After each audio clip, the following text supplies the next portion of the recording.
Hello, good morning, and welcome to the new transfer show.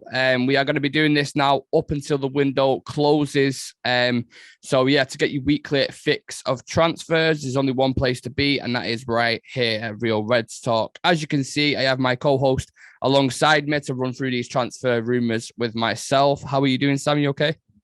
Yeah, I'm all right, mate. It's good to have a couple of weekends now where United can't ruin it. So yeah, it's going to be good. It's going to be nice.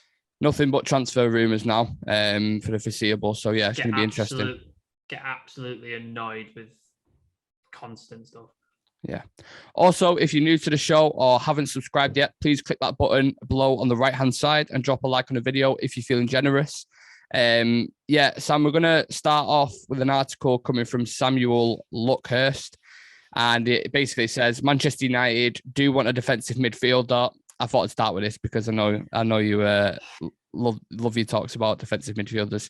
But yeah, he said Manchester United do want a defensive midfielder, but given Barcelona are open to selling De Jong and United have appointed his old coach, Ten Hag wants to see if he'd join him at United. Now, obviously, the way I'm kind of looking at this, right, is it's a big opportunity to get a really good technical player, but then it always falls back to the argument of the defensive midfielder. Like, how would he even line up going into this? Because can you play a midfielder, Fred, Donny, and De Jong in a way? Like, I can't see it myself. I don't know. I don't think there's enough discipline in there.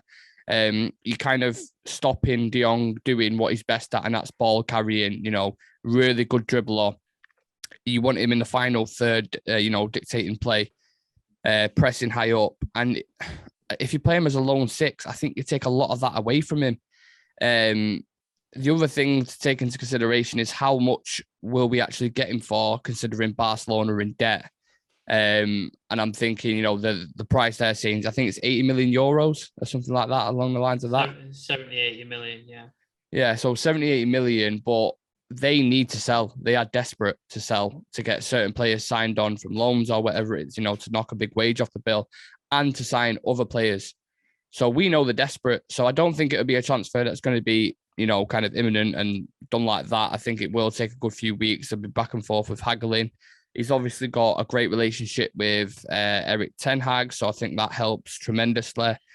And I imagine Ten Hag's trying his absolute best to convince him. So the thing I'll pose to you, Sam, is what about Champions League football? Because obviously we're going to be playing Europa League. That's a massive thing for any player that you have to take in consideration. I'll leave you with that. And I'll also say I'll give it a 70% out of 100 that this transfer is going to happen. Yeah. Two things worry me about this transfer. One, why are we not looking at a defensive midfielder first? Yeah. Why are we not looking at Tchouaméni's seemingly going to Madrid? Like, it all seems to be all but signed. Kamara's gone to Villa, so that's off the table. I think Declan Rice would cost too much, be 100 plus million, and then that's our budget pretty much gone. So that's probably not a good option. So we should be searching out for. I know Sevilla mentioned that Is it Sangara? Sanga from PSV. Yeah. I know he's been mentioned. I know we were linked with Haidara in January, but that seems to have gone quiet as well. Ragnick signing that, wasn't it? So I know there was like little bits and pieces, but like nothing concrete has come out. And I don't understand why, because that's the needed position for God knows, like since Michael Carrick left, arguably. Yeah. Like it's absolute dire there, and that should be number one priority, first signing, all effort going towards that. Frankie de Jong, very good player. Very, very good player. But the other thing is he doesn't seem like he wants to come. Yeah. He doesn't seem asked. And we know what happens, Sam, with that, don't we? When players don't want to come and we sign them for big money. And his dad's said in the past, he don't want to pay for Man United. He don't like the weather. He don't like going to play in England. He loves Barcelona because obviously he's a massive fan of Cruyff. Obviously Cruyff, famous in Barcelona. I think that's what he wants to model his career on. But obviously, like you said, Barcelona are in debt. They need to sell assets. He's a big asset, young player, long contract, command a big fee. If he doesn't want to come, I think United should just drop it now. Just be done with it. If you don't want to come, move on, find somebody else. And we shouldn't be looking at an 8 at the minute anyway. We should be looking at a 6. We should be after that. In terms of like how much percentage, probably about 6 out of 10 at the minute. I think there's a little bit of legs there, but I don't think it's anywhere close to sort of imminent. I think other options that we're going to get into later on, I think they're probably more likely than this one. Yeah. Just very quickly before you get into the other article as well, I just want to say, I don't know what kind of what his thoughts are on United. I know you said then with his dad saying about the weather and things like that, but let's be honest, if Erik ten Hag wasn't at that club, we wouldn't even be linked with De Jong. We wouldn't even be talking to De Jong. So Erik ten Hag's kind of the only pull in that, and then it's down to him to convince him the project that he's got going on there, what kind of role he'll have, because you're playing for Barcelona. You're at like, I know, in the past kind of 2 years or whatever, they haven't been amazing, but it's still Barcelona at the end of the day. It's still like Real Madrid, a club that every player dreams of playing for. So yeah, it's going to take some convincing anyway, definitely. He's also got a world-class midfield surrounding him. Like he's got Pedri, he's got Busquets, he's got another player as well. And they're getting Kessie in from AC Milan as well. Oh yeah, but this is why I think they need to offload De Jong to get players like that in, to cover the wages and stuff like that. That's what people like, and then you're like, oh, yeah, but yeah, going to Man United, you're going to play with Fred and McTominay. Yeah, exactly. But he would be, I suppose he would be the star in that midfield. But then, if I was Frankie De Jong, I'd be like, right, well, who's playing in the 6 behind me? Yeah, because I don't get how they're going to do it. Yeah, exactly. I need someone behind me to do that work so I can be at my best for you. That's what I'd be asking if I was Frankie De Jong. 1, what's your plan? And 2, who are you getting in with me in that midfield? Because there's massive holes in it. Absolutely. Maybe there's a kind of underlying plan. I know we've got an article later on that we're going to discuss, which I'm excited to talk about. But yeah, we'll just go into the next one for now. Let's go on to the next one. I think this one, we've all been expecting, really. It's just kind of... It's been going on. I think we've all been like, yeah, this needs to happen. According to Richard Fay at the MEN, Man United are prepared to let Eric Bailly, Axel Tuanzebe, Phil Jones leave at the end of the season. I think we all agree Phil Jones probably should have gone about 5 years ago when he signed that new deal. He's played, what did Adam say? Was it 770 something days in between his last game and the first game? I don't know if you remember the show that we was doing, but we said one of the injuries alone was like 87 days, I think, or something like that. That was just one of the injuries, and he's had about so many, so many. 2 years in between appearances. It's just he should have been gone. He should have just been gone. So that's Phil Jones. He was going to go in January, wasn't he, on loan to Bordeaux, and that didn't happen. Don't understand why. Don't understand. Yeah, I don't understand that.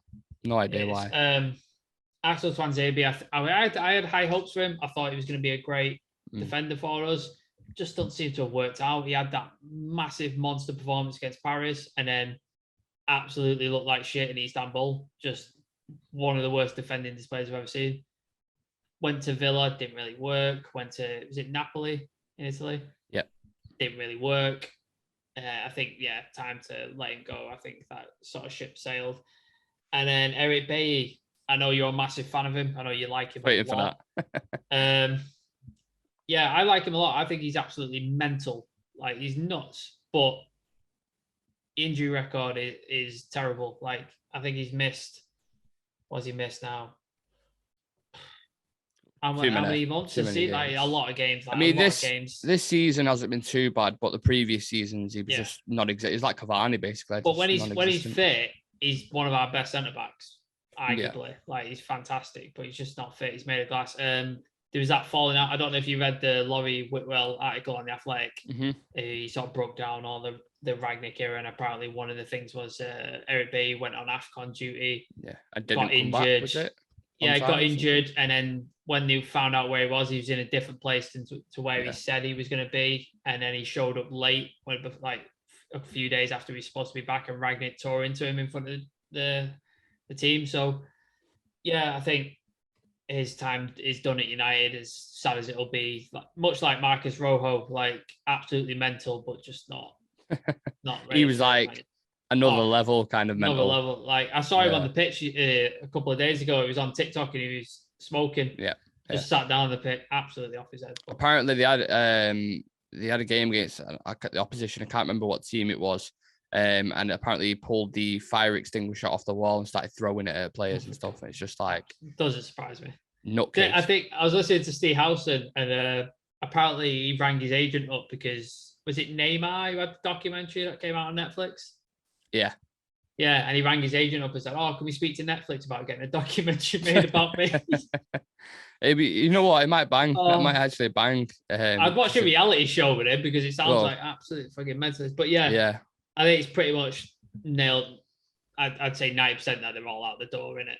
I think they're all Interesting. done. The question I asked myself with this is, am I unhappy with any of them leaving? And I'd probably say I think they all need to go, to be honest. I think it's the right, well, I'd say it's the right time, but the right time for Phil Jones, as you said then, was a few years ago. I think when Ollie came in and on that manager bounce, Ed Wood would give Phil Jones a 5-year contract or something like that. And everyone was just like, 140 grand a week. Yeah, everyone was just like, what's going on? What is going on there? Then obviously with Tuanzebe, he's had the odd few loan spells, hasn't really worked out with Villa, didn't work out at Napoli. And just doesn't look like he's living up to the reputation he had when he was coming up through the ranks. Like a lot of people's looking at him saying he could be a future captain. You know, he's got everything you need in him, good on the ball, very pacey, but it just looks like nowhere near the player he was when he was coming up. So doesn't seem to have handled top level really well, although we obviously had his cameos and like against PSG and stuff like that. So God knows what's going to happen with him. He's obviously still got time to turn it around at another club, but he can have a good career. Like exactly. He's got a career that he could have. It's just not at United, I don't think. Exactly, and I just don't think it'll work out at United. So Tuanzebe, I'm happy for him to go if he can recoup, I don't know, 10 million, something like that for him, 10, 15 million. It's, you know, more to the transfer budget for this summer, so happy with that. And yeah, as you said, Sam, I like Eric Bailly. Injury issues that have really stopped him being a force as a centre back, because I think if he was fit consistently and had like a really good run of games, I think he would be a really, really good centre back, a good asset for most teams, to be honest, especially in like a Liverpool, for example, the way they press up high, have a high line, risky. I think Eric Bailly would suit that alongside, say, Van Dijk or something, if he could stay fully fit. But look, I still think he'll do a decent job abroad if he was to go anywhere. So happy with all three of them leaving. And yeah, it's only going to add funds to our kind of transfer budget. So I think he'd play well in Spain or Italy, where the game's a bit slower. It's not as intense. It's not as taxing on the body and stuff like that. I think he'll probably go to like Serie A and look like an absolute baller or something, wouldn't he? So yeah, I'm thinking Mourinho's going to take about 3 or 4. You know, like Conte did at Inter when he just took I think Matic is pretty much going to go there, isn't it? Exactly. So yeah, this is why it's going to be so interesting, Sam, this window, because there's so many people leaving and we've got so many people to bring in, and youth are integrated. So yeah, I'll agree with you on this one. I'll say 90%. They will all go. I think there's a 10% chance, because you never know. Sometimes a player just clings on. Phil Jones signs an extension. Yeah, exactly. Oh God. So yeah, we'll move on to the next one. And this is again from Samuel Luckhurst, MEN, chief correspondent, and he says a delay to Dean Henderson's departure is due to United's desire to have a replacement lined up. And I do agree with this. Obviously, I believe you do need a decent number 2 to come in, because I don't think Tom Heaton can do that job. You know, we're in the Europa League next season. We've obviously got FA Cup and Carabao Cup as well. Do you really, as fans, viewers, whatever, do you really trust Tom Heaton to be that number 2? I know it's only Europa League and people say that, but for me personally, I don't. And I think you need to bring in a level like we had Sergio Romero. Sergio Romero was one of the best number 2s in the league, and we treated him like shit. I was going to say, how bad did we treat that poor guy? Yeah, and that never made sense to me, that, because he was happy being number 2 as well. It's not as if he was like, because you got Henderson who's constantly moaning, and fair play, you know, he wants to be a number 1. I understand it, but Romero was happy to be number 2. He was happy to play in Europa League and stuff. So why? And he played well as well. Like when he played, he played great. Like, he was a good keeper. Like, never made sense to me that. But on Dean Henderson, I think they're talking about a loan move, which I don't really understand, to be honest, because David De Gea, as we know, has just signed another year extension, I think. So he's got like 5 years back on his contract. So we'll have him now till he's 36, I think, nearly late 30s. So that shows the willingness to get him on long term. Don't think Dean Henderson's going to be number 1 for us. So I think someone like a Newcastle would be a really, really good move for him. And maybe if he goes there, gets regular football with the way Newcastle are playing at the moment, he could become England's number one and I think take over that's what Pickford. he wants, doesn't he? He wants to be number one goalkeeper in England. Like, he wants to be the England goalkeeper number one, and he wants to be a top goalkeeper. That's his goal. And don't get me wrong, I love his ambition. I love it, but it's just at the moment we keep repeating ourselves. But the season's just gone. Ronaldo and De Gea, they're the only ones really who can hold the head up high. So I think he'll be number one as soon as Ten Hag comes in. I think Ten Hag probably replaces him maybe a year or two down the line as well. Yeah, potentially. Why not? Because that's not an immediate thing he needs to do right now. He's obviously got loads of other positions to do. So yeah, you could be right. A few years down the line, he could, then decide to make a change. He's not the ball playing goalkeeper that Ten Hag likes to play with, is he? So we've seen it with Pep at City, didn't we? With Edison, with Joe Hart, just seen a bit. Brought Edison in and was like, yeah, this is my keeper now. Do you think? I'll just say. So I think 100%. I think this Dean Henderson will move this summer. I don't see him staying. Whether it's a loan or a transfer, I'm not entirely sure, but I think 100% he will go. But do you think he's deserved more of a chance at United, Sam? I think he had a good opportunity, didn't he? When Ollie was in, and then David De Gea had that horrible form. Oh yeah, where he was just absolutely terrible, was letting goals in left, right, and centre, making huge errors and stuff. And obviously he brought Dean Henderson in, and I thought he had a decent run of form. He seemed to be the number one for a long time, and then obviously got very unlucky with the COVID, which meant David De Gea come back in. And since David De Gea's come back in, he's looked like he can't be moved because he's been playing really well. Shot stopping has been excellent. I think obviously his distribution and his sort of command of his area, it leaves a lot to be desired, which is what Dean Henderson is very good at, but it just doesn't seem to have got back in because David De Gea has saved us so many points this season, so many times, and I just don't think Dean Henderson would have pulled those saves off, and I think that's why David De Gea has stayed in goal. So I think the last few cameos as well he hasn't looked great. Yeah, he had a couple of howlers, didn't he? Yeah. When he had that sustained period, he looked good. I think goalkeepers are a little weird, though. They need a run of games to get warm and to get sharp. I think that's how goalkeepers are. You can't, when I was going, I've got two number ones. It's you can't do that with goalkeepers. It's same with we've been saying for ages, but centre-backs, you need a pair together. They need to know they're playing together and need to know they're the sort of positions you need to know who is going to be there. So fair play to him if he wants to leave. You've got probably all United fans blessing, and he's probably one of the few assets where we can get a decent price for him as well. Yeah, 30, 40, something like that. Yeah, he's one of the few where we can get a decent price. And I think loaning him out, I think they're doing it because maybe they're not sure what Ten Hag wants to do goalkeeper-wise. They might want. He might want to go, you go out on loan, and then he might be watching from afar, going, let's see how he does, and then he might bring him back and right, De Gea, gone. Yeah, Dean Henderson down my keeper because he's got better distribution, better with his feet. What about the budget though? Do you think? Because if you could get 40 million for him, is it worth sending him out on loan again? Yeah, that's the balance in it. You've got to maybe bring another young the keeper for Brighton. I remember we was all discussing him after that game, saying how good he was. If you can get 40 mil for Henderson, Wolves goalkeeper as well. Wolves goalkeeper Jose Sarr. I think he's fantastic. He's got great distribution as well. He set up a goal, didn't he, recently? He's a fantastic goal. So I think maybe you could get money for Henderson, and then Ten Hag could actually get one of his targets that he wants. Do you know what I mean? And obviously, I think Henderson's on about 125k a week as well. Yeah. So yeah, what percentage wise? What do you think?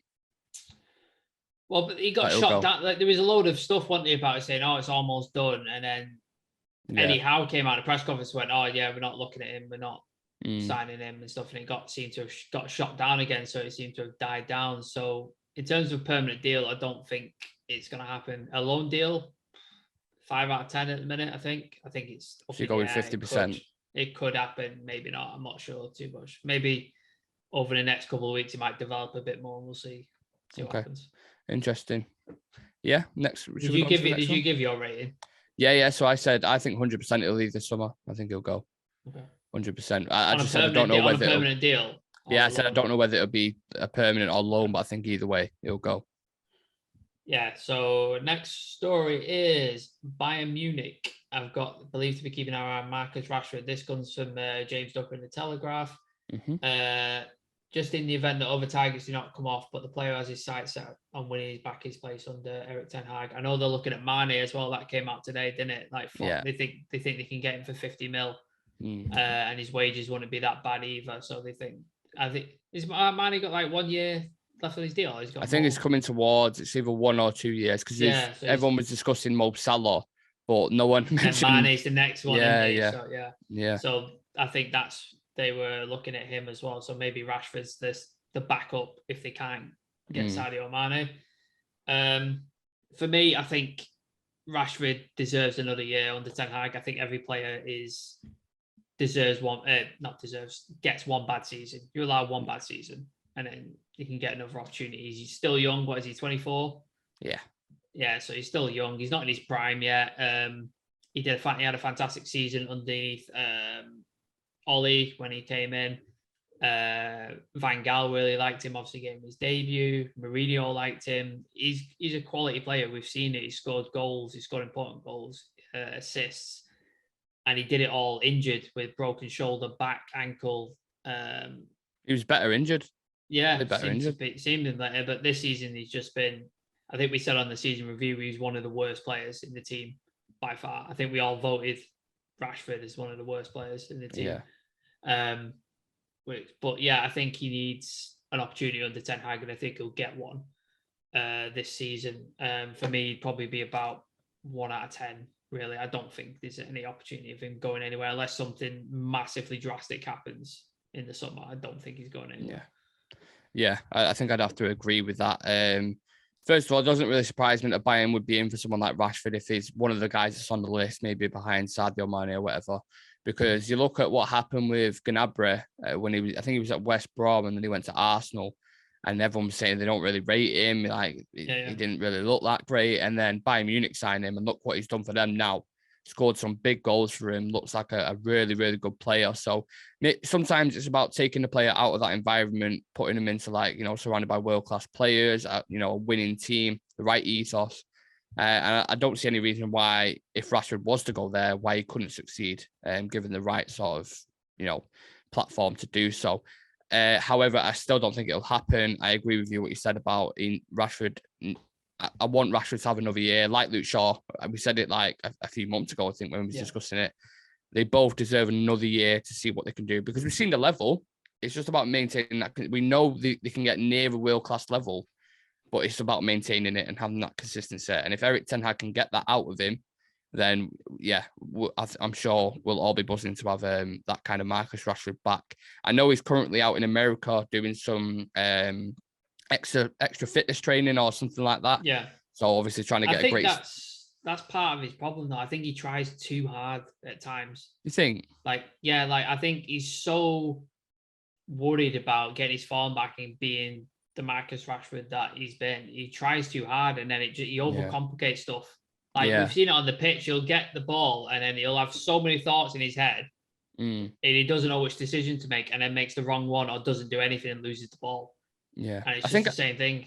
And it's just like, if he just simplified his game and played on instinct, which is what he was doing with all off the cuff. In this, he was just like getting the ball and running at defenders, and then committing them and to make them make a mistake, and then that'd give him his opportunity to either square it or bed it in the top net.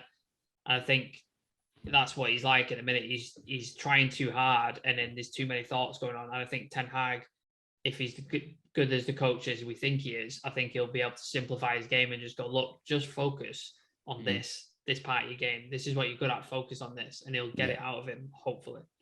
I've actually got sympathy for him in that aspect, because if I came through the academy, I was Manchester born, absolutely loved the club, grew up there, give my absolute all to it, and then you hit a certain stage in your career, which a lot of football players do. He's not the only one. Like, it happens to most players, where they've gone for a really bad patch and had a bad season. It can happen. So I get why he would be in his head too much, because he's overly trying because he cares about the club so much. That's what I think, in my opinion. So I understand it, but it comes to a certain level of professionalism where you've just got to sort of negate that out of your head and then take it from there and take it to the next step. Because if you want to be like Son, who underrated to fuck, but for Tottenham is just insane, incredible player, incredibly consistent. Even when he was doing shit, he was getting loads of assists and goals.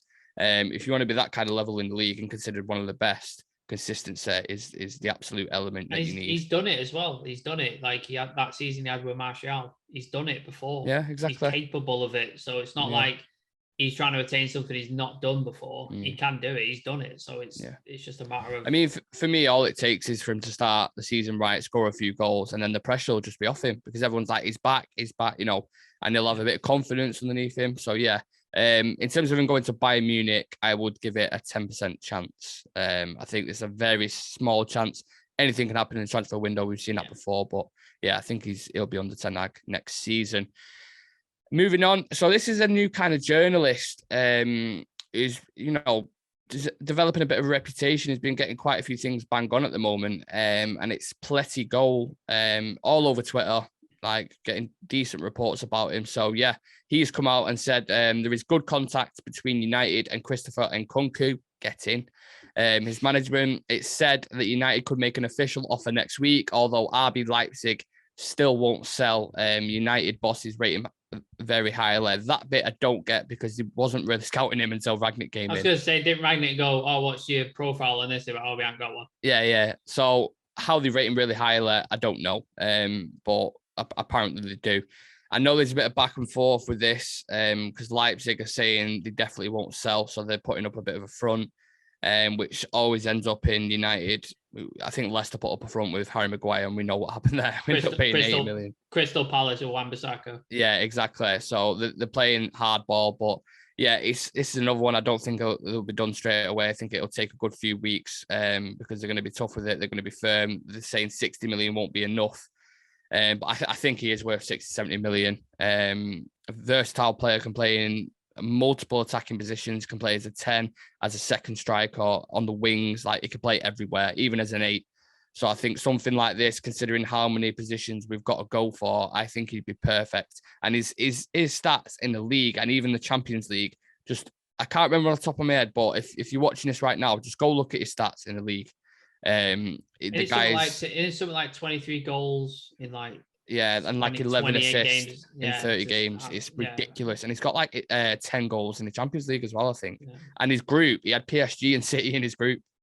So the guy is just a really, really good player. And if he doesn't get a move to a big club this summer, I'll be very surprised if he stays at Leipzig for another season because his potential is off the scale. There's rumours Chelsea are sort of looking at him as well. And that wouldn't surprise me. The way they play as well, with they play that 3-4-3, he could fit in, slot in any one of them attacking roles. Especially if Lukaku fucks off because clearly it's not working.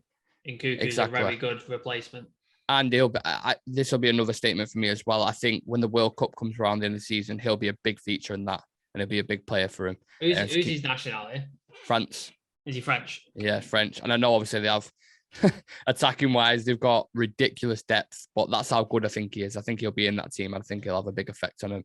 And he's probably number 1 on my list. I think he's a world-class player. Is he your new obsession now? Tchouaméni's going to Madrid. Well, yeah. So, I had a couple. Nunez, Tchouaméni, and Nkunku were the ones that I really like. I've watched them in depth, and they've all had great seasons. But Nkunku is probably number 1 on my list at the minute.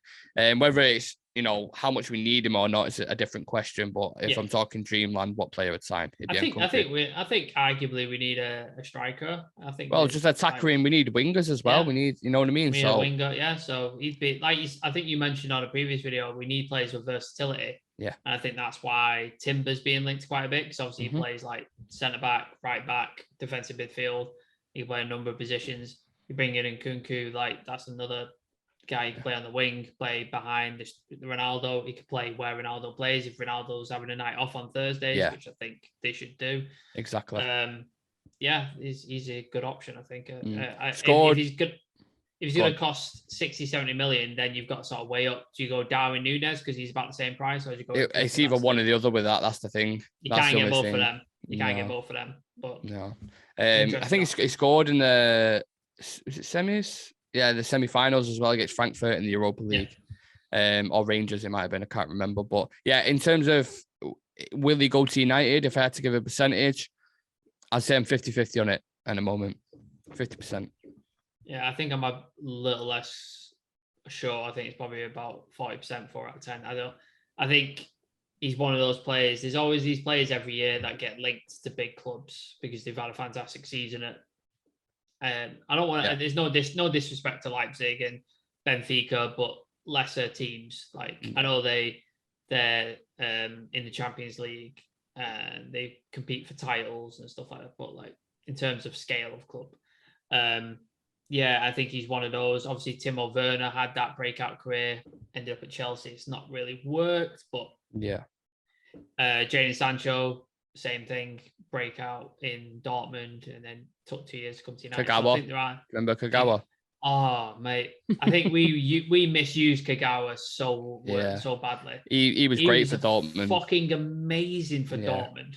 Great for Dortmund. Amazing, and he just I was so ready for it to work at United. Yeah. I really, really wanted it to work. There's not many from the German league, if you look back, that have done really well. I think Haaland's gonna ruin that, isn't he? Well, he's a generational talent in it, but I think he likes Gundogan for City's done really well. He's done well. But there's not a lot who've come over from the German league and absolutely smashed it. So yeah, there is a bad I'd like him to record go. I'd love it at United, but like I said, I think if we're going for a striker between him and Nunes, it's gonna have to be one or the other. You can't get both. And I think we've probably got more. Are we getting into Nunes? No, not on today's show. Right. So yeah, I know. I put out on the Instagram that Jorge Mendes is apparently being the intermediary between United and Benfica for Darwin Nunes, and apparently that they're talking to him. So I know that's floating about. So yeah, it'd be interesting to see if we do end up with one of them. That'd be I think we will. If I was to give a percentage on that and Kunku or Darwin Nunes, I'd say very high. I think we'll get one of them definitely. Hopefully, we need one. Definitely need one. So absolutely. Let's go on to the next one. So this one is from the Athletic. I think was it Laurie Whitwell. I think. I'm not sure who it was, but regardless, it's a very reputable. It's the Athletic, so it's got some legs. It's understood James Garner, several admirers within Southampton. They're thought to be paying close attention to whether the 21-year-old will feature in Erik ten Hag's plans for next season. Obviously, Garner was on loan at Nottingham Forest last season, did very, very well. I watched a couple of games. The one that stand out for me was the Nottingham Forest game in the FA Cup against Arsenal. I thought he absolutely bossed that game and made Arsenal look every bit of shit as they are. That one's for you, Severe, just so you feel better. Very great, very good season. I think a lot of United fans were pushing for him to sort of be called back to solve the defensive midfield problems that we've had this season. And I think he's going to definitely feature under Ten Hag. Now, whether he gets the games and the opportunities under Ten Hag, like if we don't bring in a defensive midfielder, I think he'll find his time a bit limited. I know he's quite versatile because he can play a 6, he can play an 8. I know he can sort of float about the park. I think for me personally, his time would be best served at United under Ten Hag, getting 10 to 15 games this coming season. Play him in Europa League, play him in some cup games, play him in some games against who's coming up this season? Fulham, Bournemouth. It'll either be Forest or Huddersfield. So games against Forest, Huddersfield, Bournemouth, those kind of games, play him in those sort of games. I think that's some good thing, cup games and stuff. I think that'd be the way I'd like to sort of see him come for United. I don't think going out on loan to a Premier League club, I don't think I want to see that, especially if he's not going to get played. I know that they did, who is it they loaned out? And then they moved into a different club. Wenger, you know about? Who? Who we loaned out? Yeah, and then they moved in because he wasn't getting played. Is it to Swansea? Who is it? Did we loan to Swansea? Ethan Laird, was it? Yeah, and he wasn't getting played, was he? And then we shifted him to Bournemouth. So I think best served under Ten Hag. I know he likes young players. I know he likes midfielders and things like that. So I think he's perfectly served to learn under Ten Hag and be the guy that he sort of relies on as his backup option in that number 6 or number 8 position. Yeah. In terms of like this going Southampton, 1 out of 10, maybe a half out of 10. I don't see it happening, to be honest with you. I don't think that's the right move for him, but you never know. Stranger things happen. We could sign a defensive midfielder and he'll find his game time limited and then he goes out anyway. But I mean, that could be astute business by Southampton if you look at it in that way from a business sense. If they were to sell Ward-Prowse, let's say, for 60, 70 million to one of the bigger teams and then bring in Garner for a cheap kind of thing, could be good business for them. But yeah, just focusing on Jimmy Garner, his season at Nottingham Forest, he's done incredibly well. Like, been one of the best players, got in Championship Team of the Season. I think I was on a few apps like SofaScore and stuff like that. Watched him closely in some of the big games like the playoff semi-finals and stuff. Looked really good at set pieces. Got a rocket on him. You know, he's like an aggressive Carrick. He gets about the pitch really well. And I think Nottingham Forest's points per game before Garner went in was 0.93, I think. And since he's been in, they've got like a 1.4 now average. So it shows the impact he's had since he's gone in there. He could really impress in pre-season under Ten Hag and be a regular feature. I don't see why not. If you're old enough, you're good enough. We've seen that with Matthias de Ligt at Ajax when he was playing at like 18 years old at centre back. He's captain. Yeah, at massive Champions League games in Europe, going to the Bernabeu and stuff like that. And you've got an 18-year-old playing. So I see a lot of people kind of being, well, steady on, which I get it. I understand it. But I think he's good. And I think if Ten Hag can take him to that next level, you can't get much worse than what McTominay's been doing in that role. No. You really can't. So can you just imagine by next season, 6 months in, we've got De Jong, Donny and Garner. It'd be crazy. Like, it'd just be a completely new midfield. It'd be weird. It might not happen, but I'm not closing the door on it, basically. I think he's a very good player and it'd be interesting to see. I think he's one of the top prospects in our youth system, I think. Definitely. Garnacho aside, I think it's Garnacho, Hannibal, and Garner. I think they're the three who everybody's looking at. Breakout kind of level. Guys who are going to push. I know we've got like Mengi as well, Ethan Laird and stuff like that. I know they're floating about, but I think they're not quite ready yet. But I think Garner's ready for the sort of first team. I think he's a good option. Yeah, the Championships are fucking a tough league as well. Very tough league to go in. Like, very physical, very competitive. And he's outshone a lot of midfielders in that league. So yeah, interesting to see what happens with him. Sticking with midfielders, Sam, this is from Jonathan Schrager, who's got good ties with the club. And he says, Lazio have not received an offer from United for Sergio Milinkovic-Savic. They would be prepared to sell him for a price in the region of 60 million plus. Straight off the bat, I'm going to say bullshit. Italian press and agents have been pushing this since Mourinho has been in the job pretty much since he first came in for about a good 5-6 years now. This has been going on and on and on. Good player, but for the price quoted, I'd much rather have Frenkie de Jong. I think de Jong's a much better player in my opinion. If you're saying you can get him for half the price quoted, 30-40 million, I might have a look at it. It might tempt me a little bit and be like, yeah, bring him in because he'd be half the price of de Jong, and then we can go get, maybe a Neves or someone like that. But I don't know what it is with Italian clubs selling. Napoli do it as well. You remember when we went in for Harry Maguire and they were saying... Koulibaly. Yeah, Koulibaly. Yeah. The reason why we ended up getting Maguire for 80 million is because they were saying they wanted 100 million for Koulibaly. Now, obviously, in hindsight, look at that and think it's probably worth paying the extra 20 million because look what happens with Maguire. But at the time, £100 million for a centre-back. He only like 28 as well. Yeah, it just really didn't make sense. So Italian clubs are a bit mad with their estimations and what they want for players. They're a bit crazy. But not a chance would I be paying 60, 70 million for Savic. Good player, good box-to-box player. Again, not a 6 that we need, but yeah, I don't think this will happen anytime soon. And yeah, like I said, it's the press and the agents pushing it a lot more than what United are. I don't even think he's on a list. When you listen to the likes of Romano and other journalists, credible journalists, he isn't a name that's top of the list. So a very small percent chance. This is journalism connected dots, isn't it? Yeah, right. Generate interesting player. Drop United, Barcelona.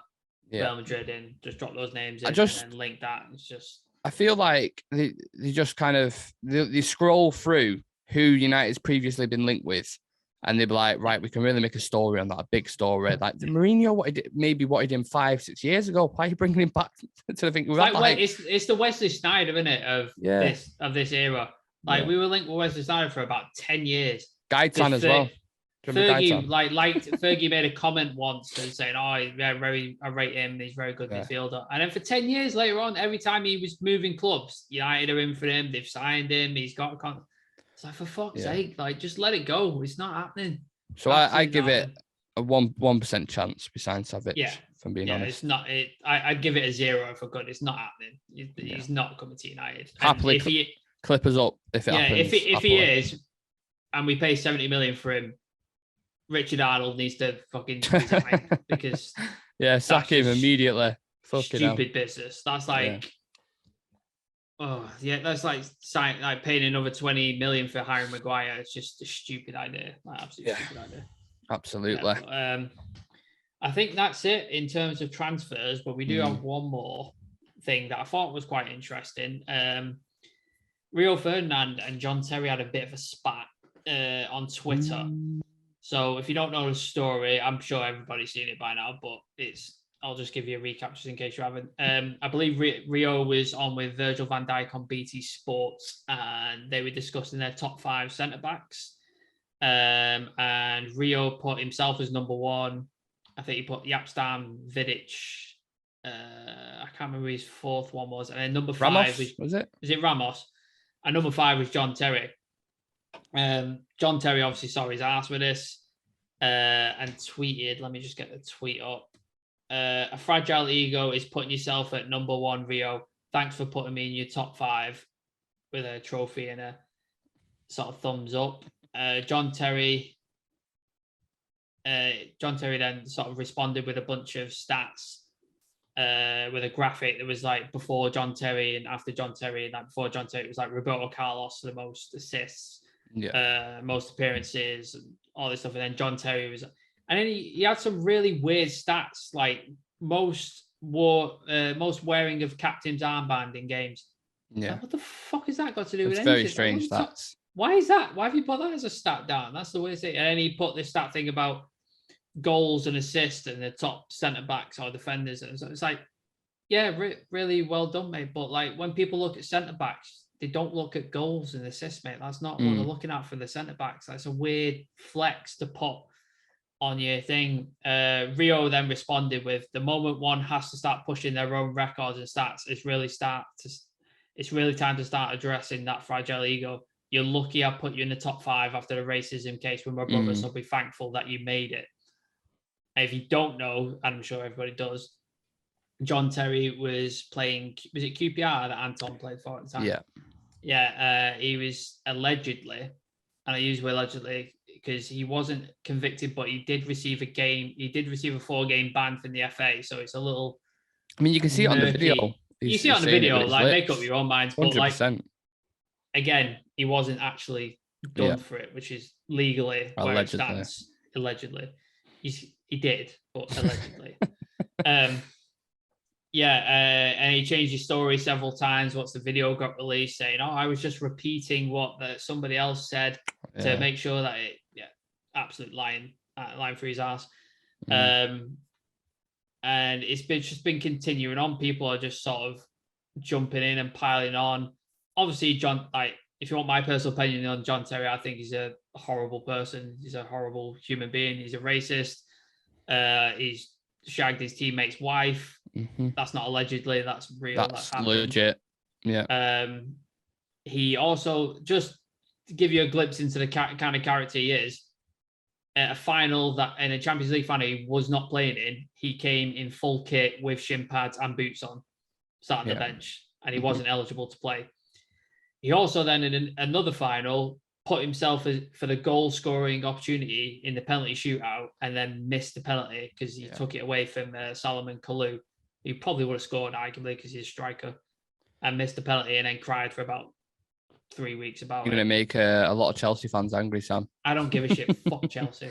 Yeah, well, that's the one thing I was going to... Club. Absolutely tin pot club. That's the one thing I was going to... Go on. Just to add on to the tip of this shit iceberg that he's got going on, he's then just been caught in a crypto scam as well with his NFTs and his stuff that he's been making as well. So Jesus. all around shitty person, John What Terry. a knobhead.